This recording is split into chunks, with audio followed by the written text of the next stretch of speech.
दोस्तों नमस्कार। अगर प्रतिभा में है दम तो निश्चित चमकेंगे हम।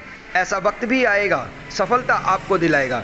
ये वीडियो उन हजारों साहित्यकारों को प्रेरणा देती है जो अपनी यात्रा को शुरू करते हुए ऊंचाइयों को छूने का प्रयास कर रहे हैं। आइए इस वीडियो को अंत तक देखते हैं। मेरा वादा है कि इस वीडियो को देखने से आपको जरूर प्रेरणा मिलेगी।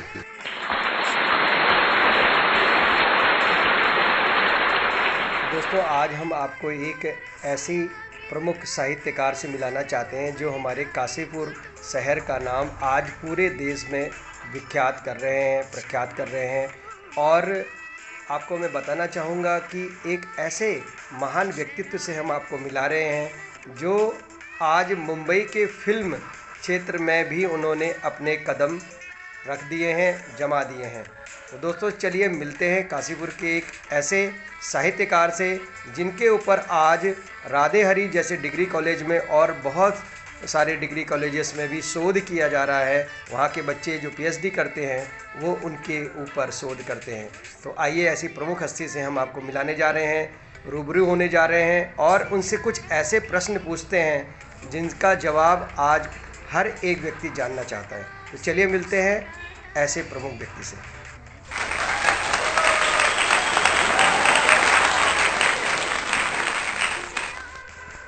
सर आप अपने बारे में बताएं।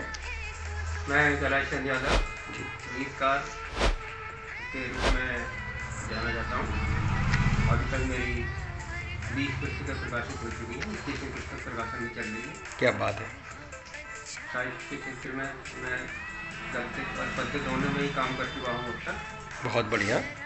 विशेष रूप से मेरा लेखन कार्य गीत के क्षेत्र में रहा है जी और मेरा प्रयास ये रहा है कि मैं फिल्मों के लिए गीत लिखूँ। अच्छा। अभी तक मैं बचपन से मेरा यही शौक़ रहा। जब मैं स्टार्टिंग में मैंने प्रयास किया था कि मैं जो है एक आर्टिकल लिखने का मुझे शौक़ हुआ करता था जी। खास करके इकोनॉमिक्स के आर्टिकल मुझे बहुत अच्छे लगते थे लिखना। अच्छा। लेकिन वो जब आर्टिकल से मैं लिखता था तो वो आर्टिकल लिखने में ये दिक्कत हुआ करती थी कि बहुत लंबे लंबे 3-3, 4-4 पेज के आर्टिकल हम लोग लिखा करते थे जी। किसी समाचार पत्र को जब हम भेजते थे आर्टिकल अपने लिखकर, तो वहाँ से पता चली अगर हमारा आर्टिकल नहीं छपता तो वो हमें लौटा देते थे। तो हमें ऐसा लगता था हमारी सारी मेहनत पे पानी फिर गया।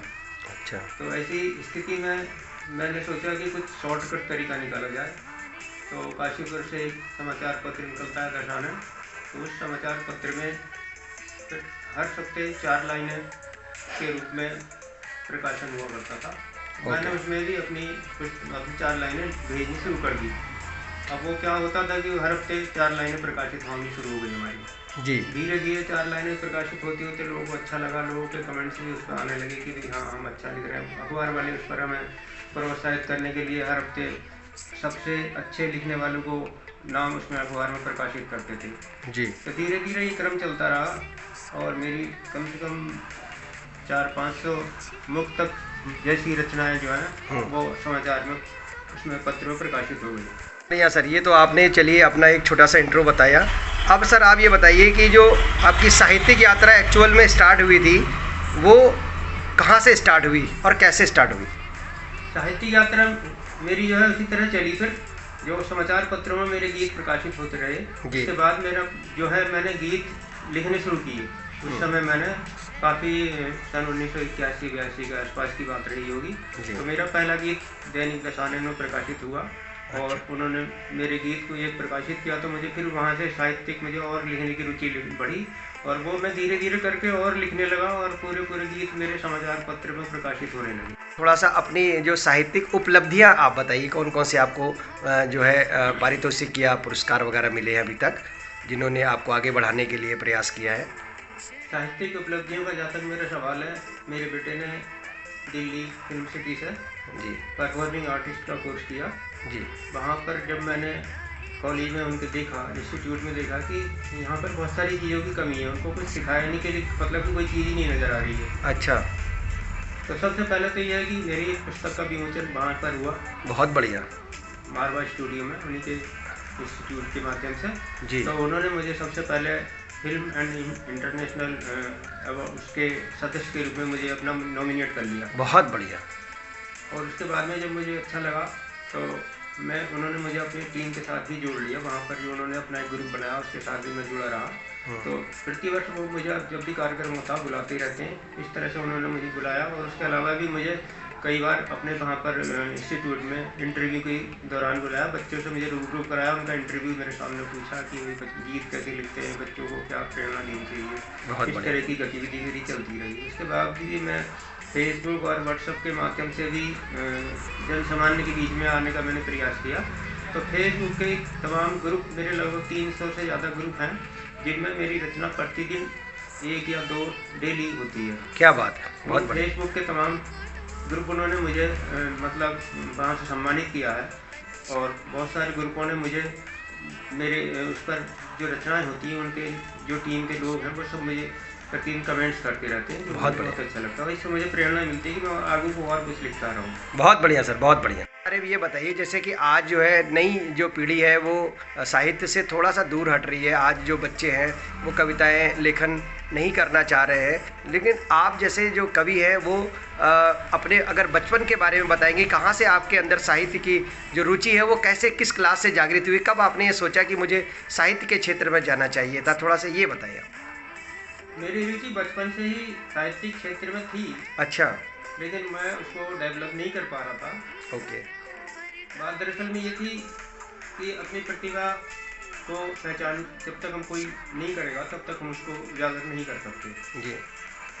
तो मेरा जो है बचपन जो है इसी तरह गुजरा, क्योंकि बचपन मेरा काफ़ी आर्थिक परिस्थितियों से गुजरा, गरीबी में गुजरा। तो बचपन में ही मेरा शौक ये होता था कि जैसे निबंध लिखना होता था तो निबंध मैं याद करके नहीं लिखता था, रटने की मेरी आदत नहीं थी। अच्छा। मैं जो कुछ भी क्रिएटिव मेरे दिमाग में आती थी उसी के आधार पर लिखता था। अच्छा। तो निबंध जब मैं लिखता था पूरे 3-3 पेज का जो भी होता था मेरी एक्टिविटी चलती रहती। तो जब निबंध लिखने के साथ साथ में मैंने फिर 2-4 लाइन की कविताएं लिखनी शुरू कर दी। अच्छा।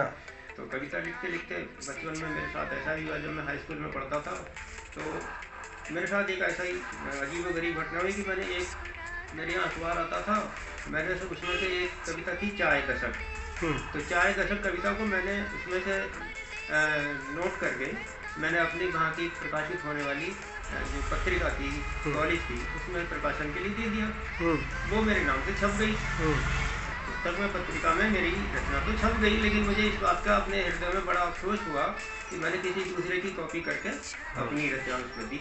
अच्छा। तो ये बात मेरे दिल को छू गई और इसके बाद से फिर मैंने जो कुछ भी लिखा अपना लिखा और अपना ही प्रकाशित किया और जो अभी तक मेरी यात्रा ये इसी तरह से। बहुत बढ़िया, बहुत बढ़िया। चलिए, आपके अंदर ये जो है शौक पैदा हुआ और आपकी रुचि धीरे धीरे करके आगे बढ़ी, लेकिन उन लोगों का योगदान बताइए जिन्होंने आपके शौक को आगे बढ़ाने में आपका सहयोग किया या आपका जो है सम्मान बढ़ाने में, आगे बढ़ाने में, आपकी रुचि को आगे बढ़ाने में आपका जो है साथ दिया। मेरे शौक को आगे बढ़ाने में कई सारी चीज़ें मेरे जीवन में रही। जैसे कि मैं बचपन में मेरी पहली पुस्तक आई, चिट्ठी आई है। तो चिट्ठी आई पुस्तक जब मैंने लिखी तो मेरे जो संबंध थे, मेरा एक मित्र था राकेश शर्मा, उसके पिताजी पंडित राधाराम शर्मा हुआ करते थे। तो वो ज्योतिष के ज्ञाता थे। तो वो मेरे उनके साथ उठना बैठना हुआ करता था। तो उनसे मुझे प्रेरणा मिली कि जो है ज्योतिष के बारे में कुछ लिखूं। तो ज्योतिष के बारे में मैंने सोच के उस ज्योतिष विषय को जो है एक काल्पनिक मनोवैज्ञानिक विश्लेषण के रूप में लिखा, चिट्ठी आई है। अच्छा। तो ये जो है मेरी प्रेरणा स्रोत वो मैं कहूँ कि पंडित राधारमण शर्मा रहे।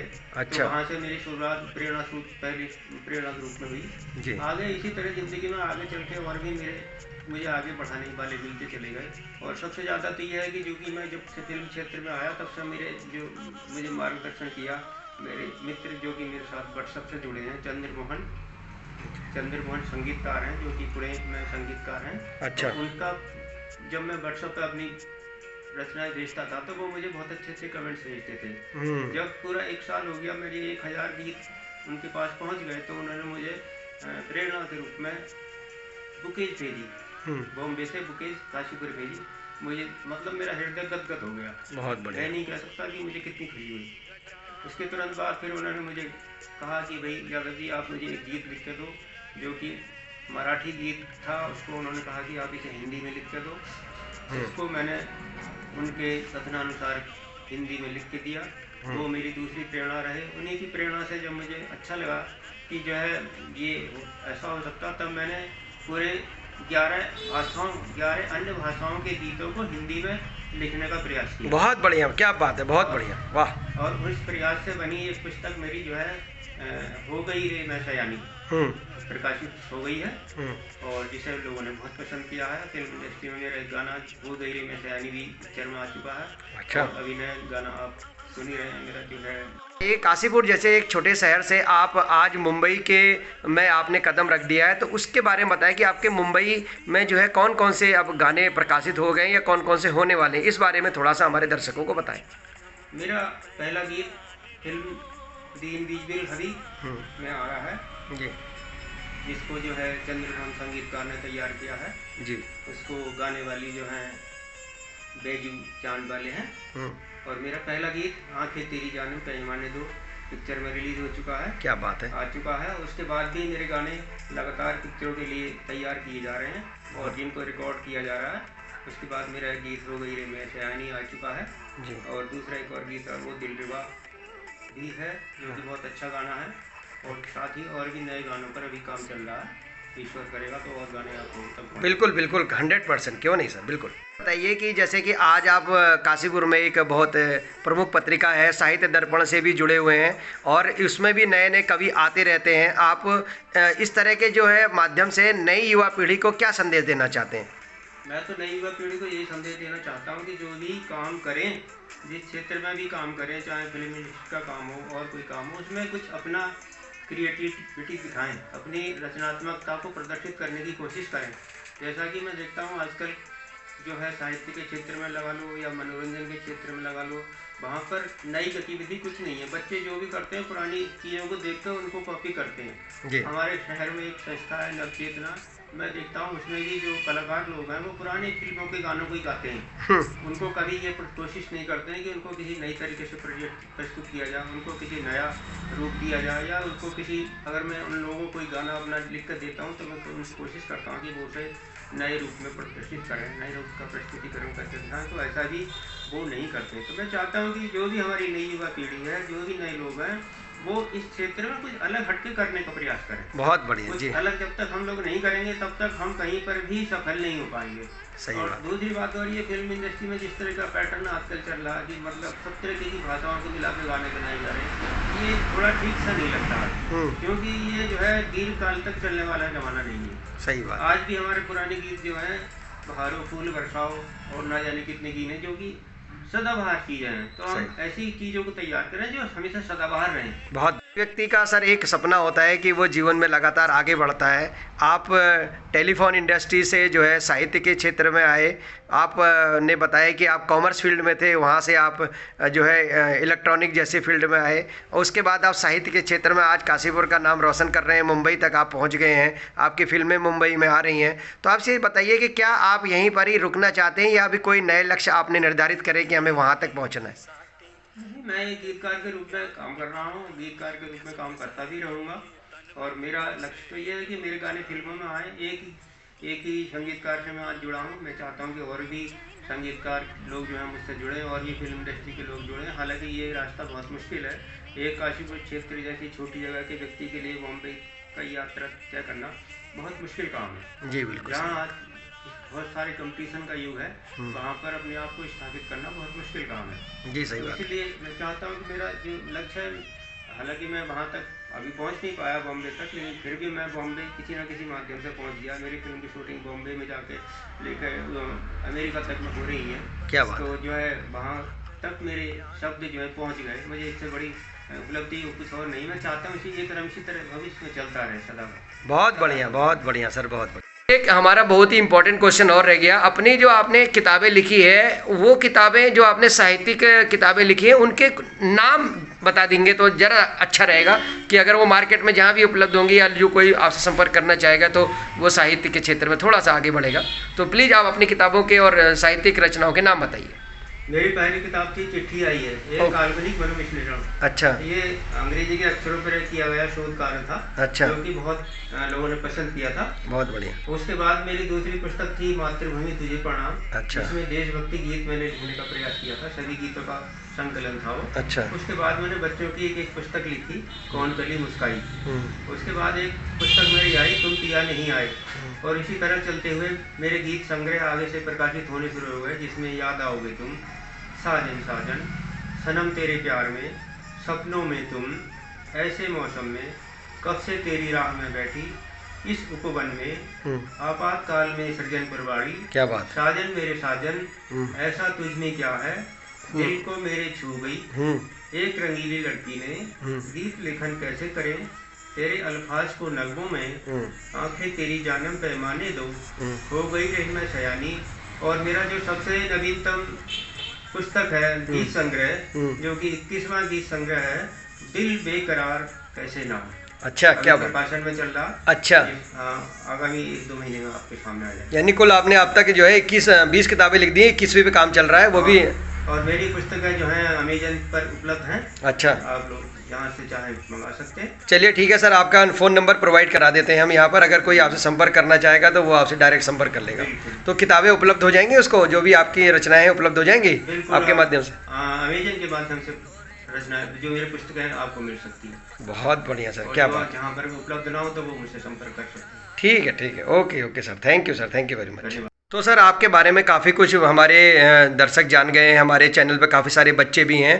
तो मैं चाहूँगा सर कि आप एक छोटा सा जो भी आपका गीत है, उस जो गीत आपका फिल्मों में या कहीं भी प्रकाशित हुआ है जैसा भी है, तो उसको आप एक थोड़ा सा सुना दें और उसकी कुछ धुन वगैरह सुना दें तो काफ़ी अच्छा रहेगा। बिल्कुल। हाँ।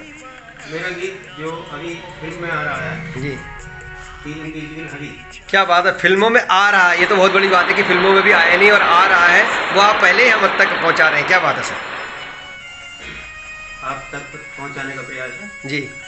आंखें तेरी जानम पैमाने दो, अफसाना हो, आंखें तेरी जानम पैमाने दो, अफसाना हो, कोई देखे पल भर तुझे कैसे दीवाना न हो, आंखें तेरी जानम पैमाने दो, तेरी जानम पैमाने दो, अफसाना हो, कोई देखे पल भर तुझे कैसे दीवाना न हो, आंखें तेरी जानम पैमाने दो, अफसाना हो, कोई देखे पल भर तुझे कैसे दीवाना न हो, आंखें तेरी जानम पैमाने दो, अफसाना हो।